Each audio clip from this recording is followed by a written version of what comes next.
Welcome to Haunted Homebodies, where Halloween isn't just a day, it's a lifestyle. I'm Ashley. And I'm Sarah, and we're your guides through the delightfully dark corners of comfort horror. Grab your blankets and your booby traps. It's time to hunt for treasure. Again. All right, so I have seen this movie several times. Interestingly, I saw it for the first time as an adult. It's an 80s movie, right? Yes. Check my traps. 1985. Okay, so we're late 80s. I'm a 90s baby, or 89, I'm 90. So it was before our time, and I definitely completely missed it during childhood. I have a couple vague memories, which I will share, but I saw it for the first time as an adult. For this rewatch, I had the absolute pleasure of seeing it opening night at a local drive-in. So cool. It was so fun. I definitely have rose-colored glasses for the drive-in, though. Oh, no. Because I get so amped. Like, I love the idea of it. It is like peak nostalgia, peak fun snacks. Usually you can have really like super fun double features, movies. I loved it as a kid. Now as an adult, like, I think there is the potential there. I just have not nailed it yet. Tell me more. The first time I went with Chris couldn't figure out how to turn off his headlights. So we were that car. So we stayed for the first movie. We're like stressed out the entire time. Had the workers come up to us multiple times, try to help us figure out, be like, can you put a blanket over your car? And we were like so stressed out. We didn't stay for the second movie. It was a really good double feature. It was Nope and then The Black Phone. This was great. I was like, horror double feature, we have to go. And so you might be thinking, like, why didn't you just turn off the car? Like, you could still probably hear with, like, you know, I think that place had the little post speakers and stuff. It was really hot. And also, this was our first time at the drive-in. At this particular one, it was somewhere in New Hampshire. And it smelt like manure so strongly. So just like across the board, it was just like a stressful, terrible experience. And then we're leaving. We leave after the first movie because we're like, we cannot continue on with this night. And as we're driving away, Chris is like playing with you know, like how you turn your lights on and off, like flips it once and they go off, and we're just driving in the pitch black. And I was like, what the hell, man? He's like, oh, I thought I had tried that. Like, oh my gosh. No. So it's like really funny in hindsight, but at the moment we were like not having a good time. So I convinced him, like, you know how fun that was last time? Like, let's do it again. Because like we do not have date nights. Like we don't have consistent childcare right now. So we were just like all baby all the time. Like one of us or both of us is watching our little baby. So we were able to kind of arrange a Friday night out. And I was like, oh gosh, the Goonies are playing. Like we were planning on covering this in the podcast. It's perfect. It was to benefit this like really great charity called the Center for Grieving Children, which is in Portland, Maine. I was like, oh my gosh, like a drive-in movie for charity. For Amazing. A movie that I love. I was like, what more could you need? Anyway, like, Chris, we want to go or not? Like, you're coming. Like, I'll be there. You can join. And it was definitely like a far better experience than the first one. But we had the car seat behind me, so I'm like wedged in the front seat, and I'm like, we have to take the car seat out. I was like almost completely upright, like knees wedged against the dash. And so then we kind of like rearranged it, and then I was able to like at least push back a little bit. But it's just like, I don't know, car seats aren't that comfortable. You can't really see, like, I don't know. I had a pretty good time, but we're also really tired. Chris ended up sleeping through, I would say, 75% of the movie. Oh, no. And then I was like, you know what? I'm just gonna rest my eyes for a minute. I slept through probably 20 minutes of the movie. We were just both so tired. So it was a very like parents' night out night where we're just like, oh, the babies, we don't have to take care of the baby. Why don't we sleep? You've seen the movie before. It's fine. I've seen it. Yeah, I woke up. I hopped right back in for the end of the movie. Woke Chris up so he could drive us back home, and then the baby ended up being up for almost the entire night. So we were kind of grateful that we had a little cat nap. Good. I'm glad. It was fun though. I still love the drive-in, and like I said, I think with more preparation, like, you know, when you are the child and your parents create this like amazing experience. They pack the drinks, Yeah. they pack the snacks, they Hmm. pack the blankets, they set everything up, they handle They the know driving, the how to parking, turn the everything. headlights off. Every time somehow. But now I'm having to learn how to be that adult. Like Yeah. just to remember to pack a cooler of drinks for a trip. I'm like, oh my gosh, am I You Clark Drake? know Am I who winning? you should go to the drive-in with? Who? Me. I'd be great Oh at my this. gosh. Yeah. You are, yeah, my de facto parent as an Yeah. adult. Yeah. So, Let's go to the drive-in. This sounds, but I'll have yeah, fun. This sounds yeah. great.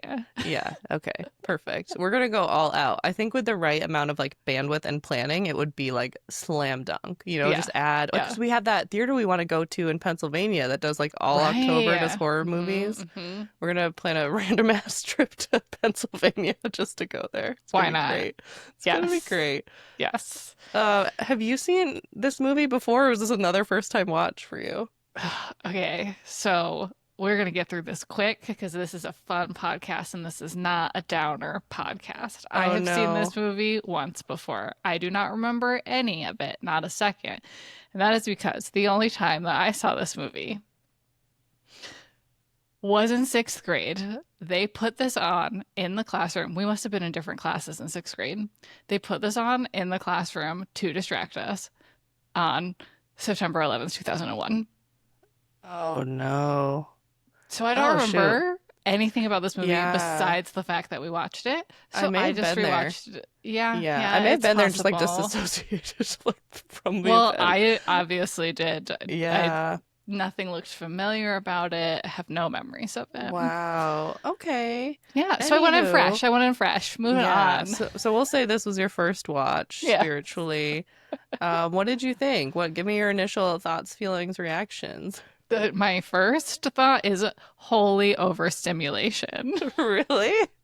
This was just a movie of children screaming the entire time. I'm not saying I That's didn't true. like it, but it was a lot. Okay, because when you said overstimulation, I'm like thinking of like the Mummy, where it's like bang, bang, bang, bang, bang, and you're like, oh, do, drink my tea, and I'm knitting.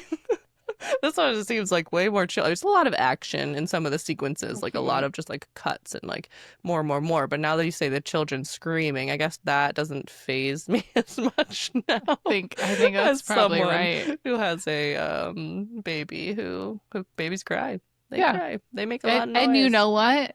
Kids run around and yell a lot, and I think it's They do. delightful and also overstimulating. Overstimulating. Oh, I agree. I agree. But I guess it was just I was like, oh, I'm in my element.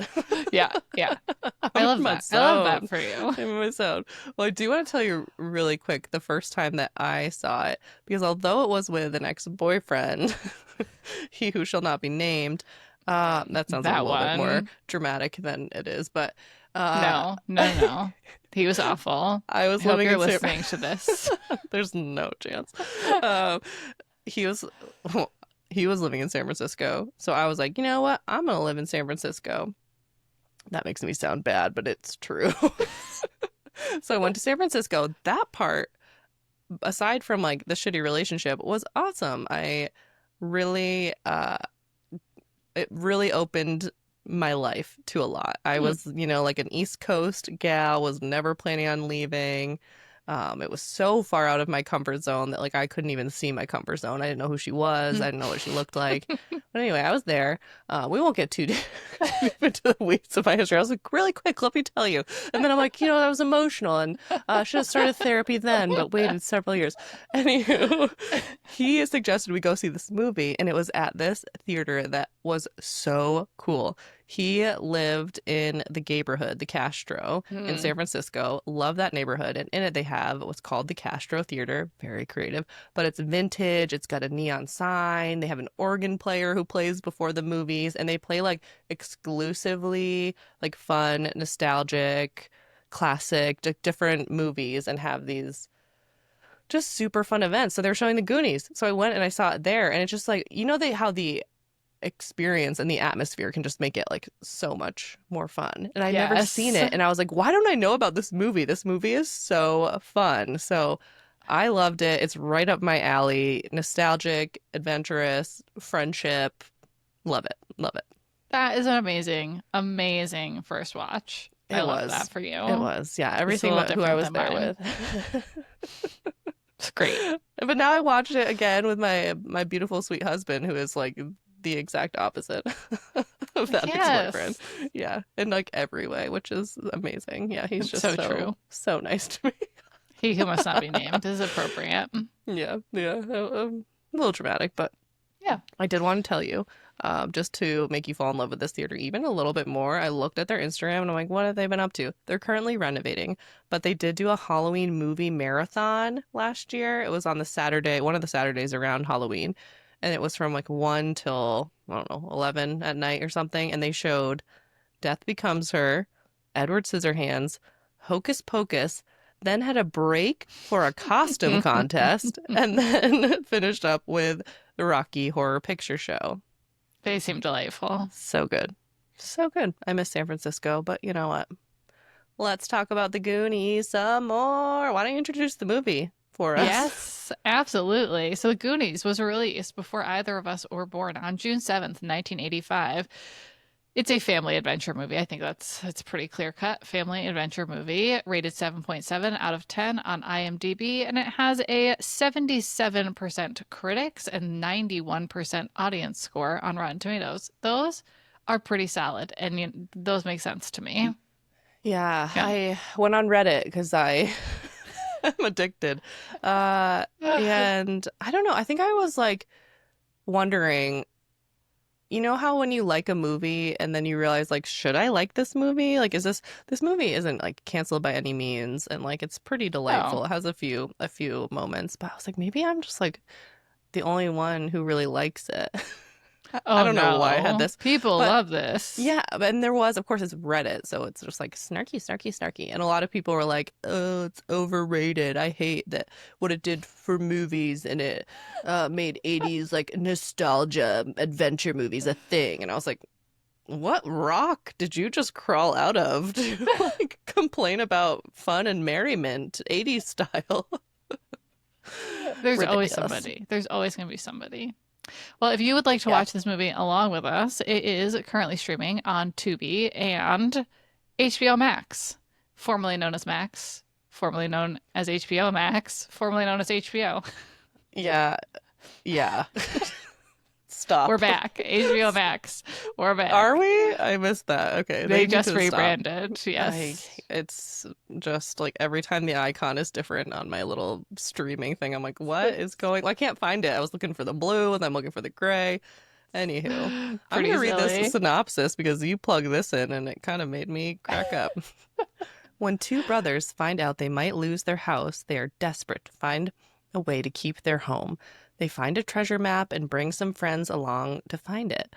They are all out looking for X, trying to get away from a group of bad guys who also want the treasure. Did you write this? I did not. Okay, it's I so found. poorly written. I was like, where did this come from? I was Wait, like, wait. this is barely So this readable. was the best written one I could find. Oh my So gosh, many it's of them were so bad. so Was it the weird. IMDb synopsis thing? I don't remember where I Okay. found it. I went like all over. Yeah, because the one I read for Friday the 13th too was like, I like kind of looked around and I was like, this is pretty bad, but we're Yeah. just gonna have to write our Some own. of them So were I was like, like, I was like, did AI write some of like the other ones? This one feels like a yes, human wrote it poorly, and some of them felt right. very AI. And like this movie has been around since 1985. Has no one written a synopsis? Has I no don't real understand. humans done it? They're all out looking for the X. Not one time do they say they're looking for the X. They're looking for One-Eyed Willie's treasure. Give me a Yes, break. it's Anyway, true. most of us know what this movie is about. If you're here listening, go watch it first. Do not let us be the first ones to introduce you to this movie. That's very true. Ugh. This movie, however, does introduce us to so many actors that we know today. It has all the babies in it, and it made me smile so much to list them. We have Sean Astin, who is so close to our hearts, Yes. having been in Lord of the Rings. There is Ke Huy Quan, who y'all know from Indiana Jones and the Temple of Doom. He played Short Round and now he's having this amazing career resurgence. Josh Brolin, Corey Feldman, Martha Plimpton. This movie was stacked with people before they hit it big. Truly, truly. I didn't even realize that that was Josh Brolin until you Yeah. wrote this list. And then Josh Brolin also is someone where I'm like, I know the name, I know the face, could not name like a thing that he was in, and then saw that he was Thanos. I don't think He I knew that. was. He was Oh, Thanos, yeah. what Hmm. a journey. Yes. Yes. What a Uh, journey. so I'm going to start with our first discussion question. It is definitely cruel to rank child actors, but I still need to know who was your favorite.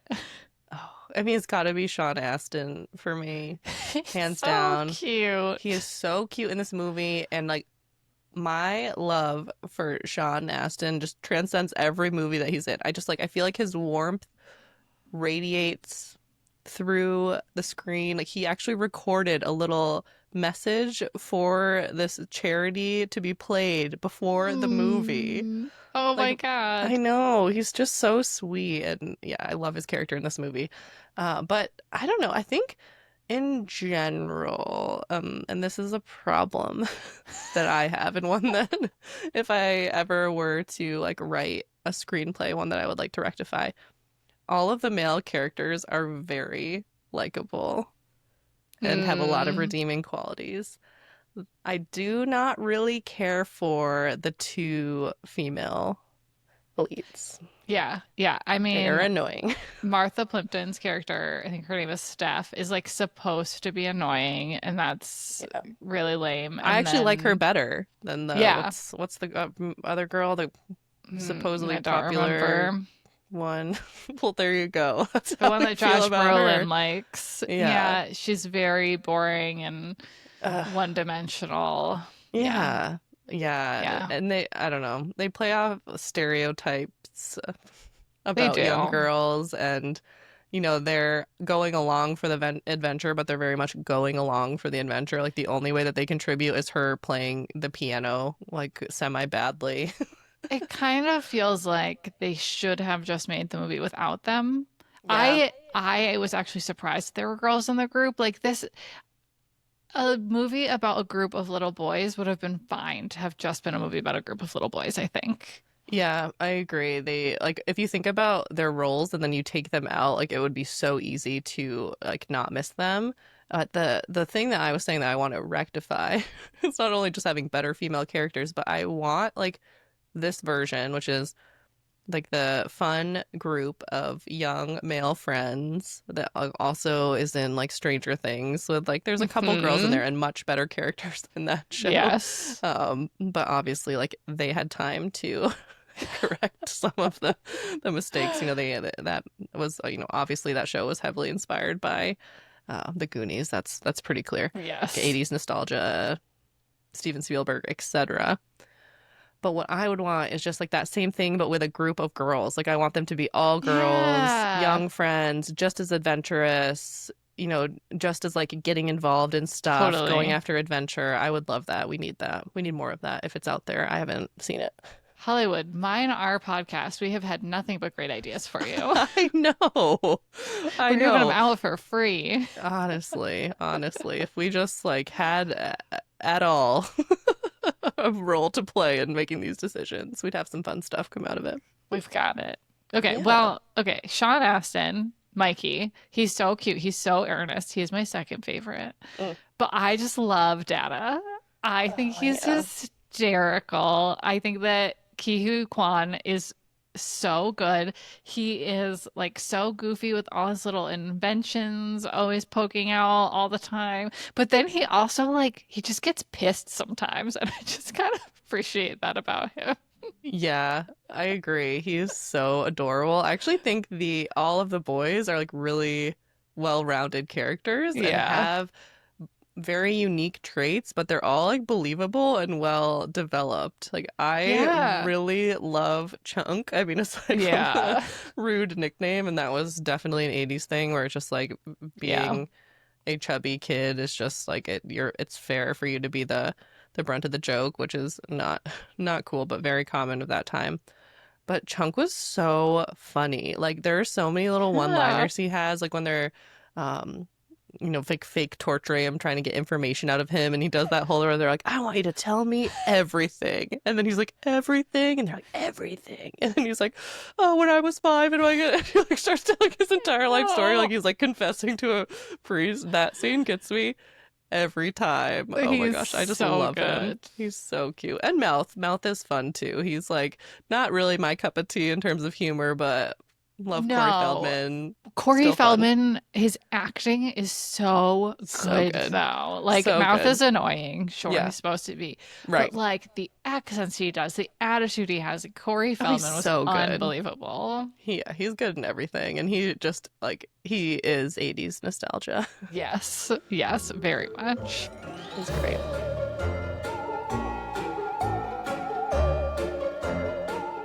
Well, we did it. We made it. We made it through. We ranked child actors, Well, at and least we didn't we're like not fully terrible rank people. them. Yeah. We just picked our favorites. The boys are good. The girls were really not Not done good. justice. Not good Yeah. at Yeah. all. So in a previous episode, we talked about kind of all of these different types of horror movies. And one of the things you listed was there's horror movies for kids. And this is not really classified as that, but like, do you think this could be that? Like, do you think there are scary enough moments where this like might scare children, where they might think of it as a scary movie? I yes, only because I am one of them. If you recall, I mentioned that I do not recall seeing the film and definitely did not watch it in its entirety as a child, but I have a core memory at my grandma's house. It was playing, and the scene where Mikey goes down into the basement, they're in the restaurant. He goes down into the basement, and we have not seen Sloth yet. But Hmm. we hear like him screaming, jangling his chains, and we just see like a shadow. Oh my gosh. I remember being so scared. I like had to like either leave the room, turn it off. I don't remember what happened, but like that was it. I was like, I'm done. This is too much. Oh, I know. But I mean, like it's that's so hard to gauge now as an adult when we were like, oh, that beheading yeah. was kind of boring. Not a good enough beheading for We've me. been ruined. Yeah, Yes, I that's think fair. for a young child, there are a few moments that are designed to be. I'm maybe beyond that. Like, I don't know. I don't What think actually so. got me this time was the scene where they're questioning Chunk, where the Fratellis are questioning Chunk and they're threatening to put his hand in the blender. Like that was scary. Oh my It was gosh. also goofy. It was Well, scary. but you like know they're not going to. Yeah, but like I don't know. I have a It's lot rated of PG, right? emotions these days, and I was just like putting Yeah. myself in his shoes, like how Oh scared he yeah. must have felt. Oh, totally. It's true. That is like really graphic. That's like the kid version of like putting like in horror movies the trope of the what is it called? The garbage disposal. Well, that was a struggle. Yeah. But Yeah. that's a common trope. Mm-hmm. Huh. Well, This scary is I moments for would kids. Yeah. arguably the least scary, close second to practical magic. Wait. Wait, would this be scarier than practical magic or is this I don't know what I just Practical said. Magic has some Some slightly darker, yeah. more scary scenes. Okay, yeah, that's what I was trying to Yeah. say, but I don't know like what words happened out of my mouth just then. So, We should have a podcast. oh, We talk good. every time I'm like words, words, words. Well, so also though, this is a fun adventure movie. There were some kind of scary things, but not really scary. But like the actual underlying reason they went for the treasure, like, was like this like terrifying adult stuff. Like there were these really Yeah. adult worries because there was a developer that was coming to buy up all the houses and tear them down, and so the kids were all going to be broken up, and all the families had to move, and like the kids took on that worry and wanted to do something about it, and that made me really sad. Oh, I know. That was something that would definitely just go straight over your head as a child. And then as an Yeah. adult, you're like, oh my gosh, I hope that my child never has that sort of stress of being like, we have to leave our home. We have to like leave our friends, all because of like this greedy, what was his name? Something very typical, like Todd Mm. or Troy. Troy, Troy. he's It such a was cute Troy's guy. That's dad. what Dana Yeah. says at one point. Yes, it was Troy's dad. Troy's obviously like a skeezy little bastard too in the Hmm. movie. Pretty stereotypical. But I agree. I I think something Steven Spielberg does really well with his stories is he makes like it a really big thorn. Like it's a very Mm. serious like plot driving device that's not just like a oh like we want to go on an adventure. Like that's like what our Yeah. version of the Goonies would be like. Let's Right. go play make believe and pretend that like what happened in the Goonies is happening to us as we like Hmm. walk through the woods behind my house. But this was like a real, yeah, a real strong motivation. And I don't know, it makes for a good story. He knows how to do a good story, I tell you what. That's a really hot take on Steven Spielberg. He is good at his job.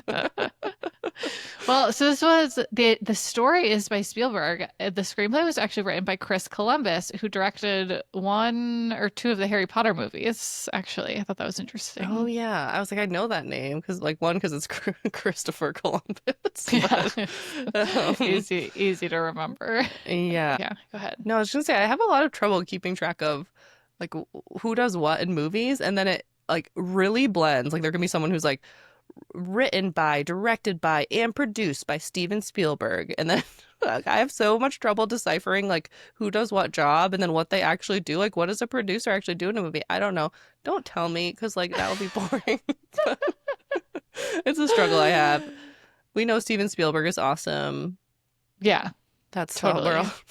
I mean, That's where I I'll leave my do, thought. however, feel as though he just ripped off his own movies. I feel like The Goonies is Indiana Jones for children. That's my hot Yeah, take. but what's wrong with that? Is that a Nothing. It's problem? delightful. No, it's great. Okay. I love I mean, it. for sure. Like the Goonies I think doesn't feel original, but it was like the original kind of kids version that I can think of. Like I feel like that story has been told a lot of that kind of like group of friends goes on a wild adventure that's, ends up with treasure Ends up with treasure. and or saving the world. It's true. They often save the world. They Yeah. Yeah, do, but there yeah. was like, it was very Indiana Jones. Oh, totally. Totally, And but I love that. that's what a lot of great stories are, you realize, is they're like, how about this, but like with this twist? Yeah. What creativity is. It's just like copying other people's ideas and making it your own and just not so close. And technically, like, can you copy your own idea? I guess not. I guess Right? not. Is that plagiarism if you plagiarize yourself? You're like, wow, this was so good. All right. All right. I'll stop ragging on Spielberg. Don't It was you a good dare. story. It's a good Yeah, story. Thanks for bringing it to us. All right. don't don't go there. My final question for you. As children, do you think if we got started on this adventure, hopefully we did not have the trauma associated with why they started, but if we got started on it, do you think we would have like gotten that far or would we have turned back like way earlier? Like just me and you. Do we have Whatever ragtag band of friends that we had surrounding us at that age. Yeah. Yeah, I can think of a few others. And because of that, no. It's not like the others would have made us stronger. I mean, we No. had like a lot of asthma and anxiety in that group. So, Yeah. yeah, I don't think we would have made it far. I feel like I may have chosen because I like have a grit, like don't give up attitude. I may have chosen to Mm. go on alone and perished. We were also pretty big rule followers though. Like That's even true. like breaking into the abandoned restaurant. Like I don't know, man. We did Yeah. not do that kind of thing. Yeah, there wasn't like one bad influence in the group really who was like, No. let's do it. Because they kind of all like are like, oh, we shouldn't really do this, and then still kind of do it. Yeah, I don't think would have had Hmm. anyone who would have been like pushing the boundaries that much. So we probably would have just been like, that house scary. We go home Yeah. now. Bye bye. Hot chocolate, please. And then we would have had to leave our hometown. We would have failed our parents, who were apparently entirely dependent on us and a random Right. bag of jewels. Yes. Oh well. Oh well. Oh well. It was nice knowing you, Sarah. Maybe we still would stay friends because, we've been doing friendship long distance for quite some time now. We have. It's Yeah, true. They could have been pen pals. The Goonies would have been fine. that's true. That's true. All right. Do you have any other thoughts before we move on to today's game? I don't have thoughts today. I just don't. I'm void of thoughts. All right. We Nothing personal with the Goonies. Love it. short podcast Fun today. movie. I guess because it's not horror, I don't really have anything to say other than being like it's fun. It's not that deep. No. Some Yeah. kids having some fun, solving a really big problem. There's a really cool pirate ship that we haven't talked about, so now So I've good. vocalized And that. a deleted scene of a killer octopus. Why was that not in there? Go look it up on YouTube later, Sarah. Get Oh, back to I us. will have to look that up. I meant to send that to you. What I watched on YouTube was the music video for the Cyndi Lauper song that she Oh, wrote for the movie, so and it good. is unhinged, I that have not music seen video. the music video. I'll have to watch that. We'll do a little YouTube swap later. But It's my baby so is weird. obsessed with this song. He loves Cyndi Lauper, and this came on, and he has one move, and it's just like this on the ground. He just like kind of undulates. Well, you He should put loves on the her. music video for him, but be ready for the first 3 minutes to just be really bad acting as they try to establish a story that is in no way related to the Goonies, but then also she goes on an adventure with the Goonies. Oh, weird. It's very strange. Yeah, I don't know about that. Yeah, All enjoy. right. Well, I shall enjoy the octopus. I can't wait. I love an octopus. Ugh. Okay, time for today's game, which is Oh, yay. called Horror Nepo Babies. Oh, fun. Love it. So, a lot of the kids in this movie, let's say several of the kids in this movie, are what we would today call Nepo babies. They have famous parents or relatives in the biz and happen to have some really cool horror connections that I'm super excited to talk about. So, Gosh, what yay. I'm going to do is I'm going to tell you the movie or TV show, and you are going to guess which of the Goonies actors, it's the whole Goonies, all the kids, the young kids, the older kids, Okay.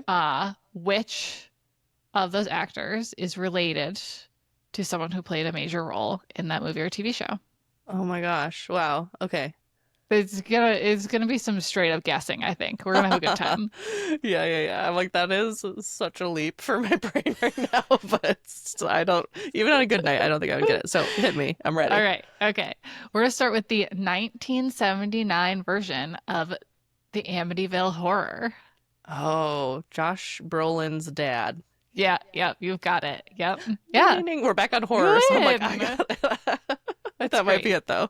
That I might be started it. it a little easy. That was an easy one. All right, so that is Josh Brolin as our first Nepo baby.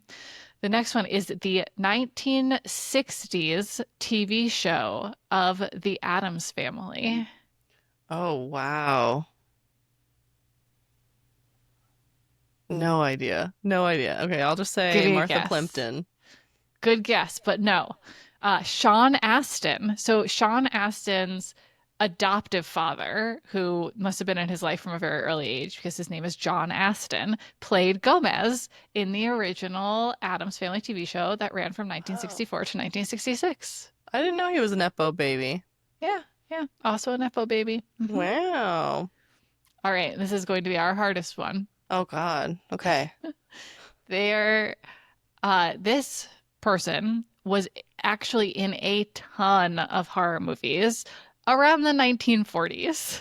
Oh. Two of the more prevalent ones were House of Frankenstein in 1944 and House of Dracula in 1945. He played Dracula in both. He was the first person to play Dracula after the original, was his name Bela Lugosi, I think.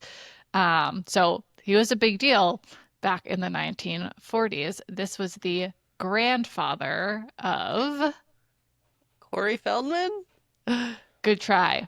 Martha I was Plimpton. gonna say, I was like, I gotta guess her again because I bet Sarah's Yeah. trying to cover it up. Yeah. Martha Plimpton. So Martha Oh, Plimpton's wow. father was Keith Carradine, and her grandfather is John Carradine.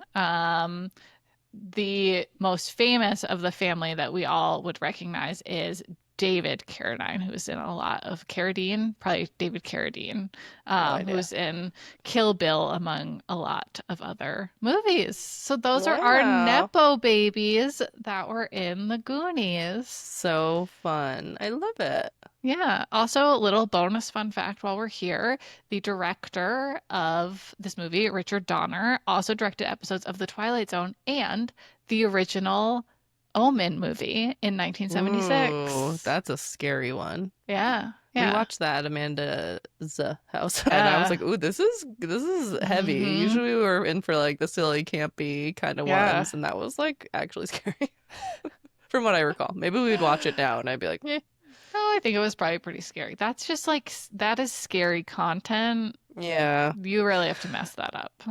yeah." Like as someone who has a baby child, just Yeah. trying to put yourself in that parent's shoes when you're like, "Is my child the devil?" Yeah. That's a Hmm. good hook. Scary, scary concept. No, thank you. I Well, know. that is all I have on the Goonies. All right, well, that's it for our movie recap discussion. I don't even know what to call what we did today. Sweet dreams, homebodies. Now it's time for your bedtime story. Today we were traveling to a small island just south of Mexico City, so you get to enjoy my terrible Spanish accent again today. Yay. So this island is known as Isla de la Munecas, I'm going to say. In English, the Island of the Dolls. Creepy already. Have you heard of this? No. I had heard of this one before, and it freaked me out. It freaked me out, I'm gonna be honest. The name itself is pretty self explanatory, but to add some additional context, imagine that there was a place where all of the Barbies and dolls that we tortured and mutilated as children ended up there, and then were tied to trees. We're just flopping around in the breeze. That's basically what the Island of the Dolls is. It's very What? creepy. Yeah. Why don't you take a moment, just do a little Google image search Do there. I want to? I was thinking about sleeping tonight. Yeah, it's weird. You have to see. You got to see it to believe it. You'll be okay though. Ooh, I do not like it. It's so weird. Okay. All right. All Tell right, tell me more. Is it gonna you make got the me feel visual. better or worse? The same probably. Just yeah, Okay. we're gonna just keep Okay. that energy going. Great. So the island eventually became a popular tourist destination, but once it was just a simple, uninhabited floating garden. I didn't know what a floating garden was until Hmm. today.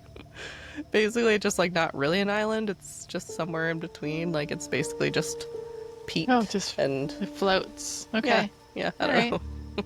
Really thick peat. You know what peat is, right? Yeah, Not because I sure that love I do. Oh, I love scotch, so I know what peat is. Oh, okay. Anywho, Yeah. that didn't clear up anything for me.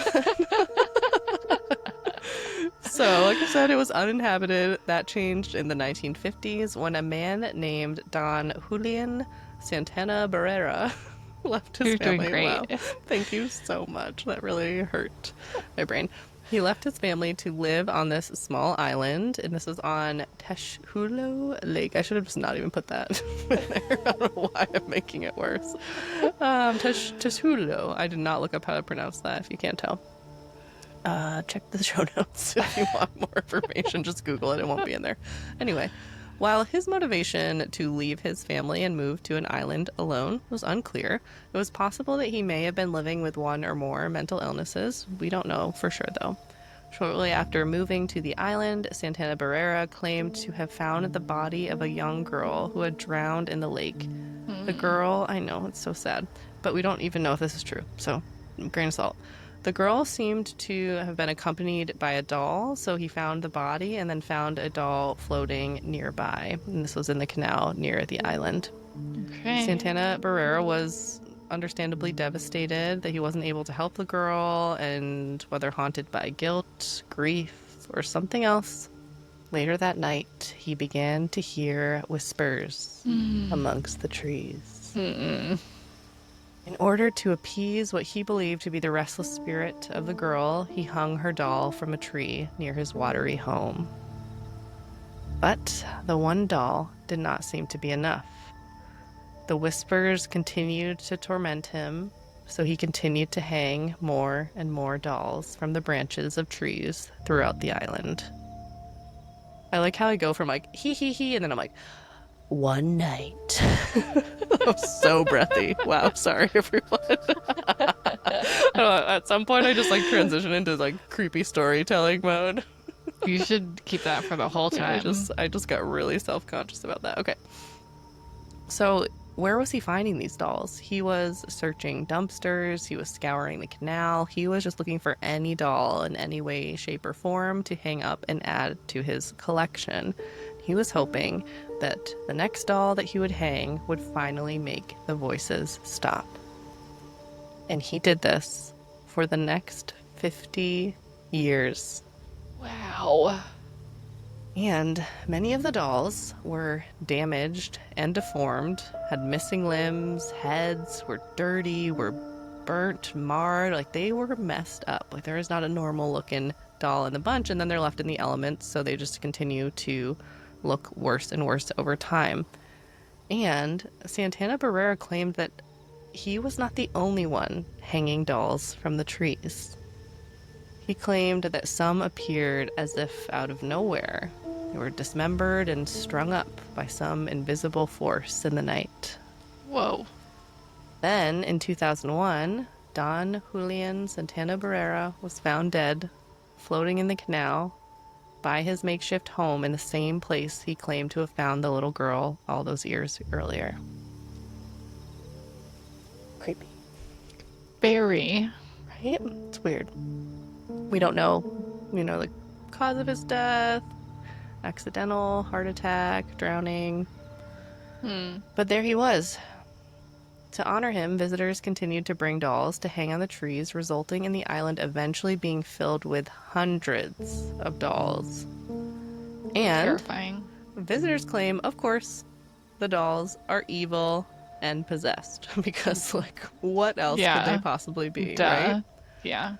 So legends say that the dolls have been known to turn their heads and watch visitors walk by. They move their arms, if they even have any arms, and even have been known to blink.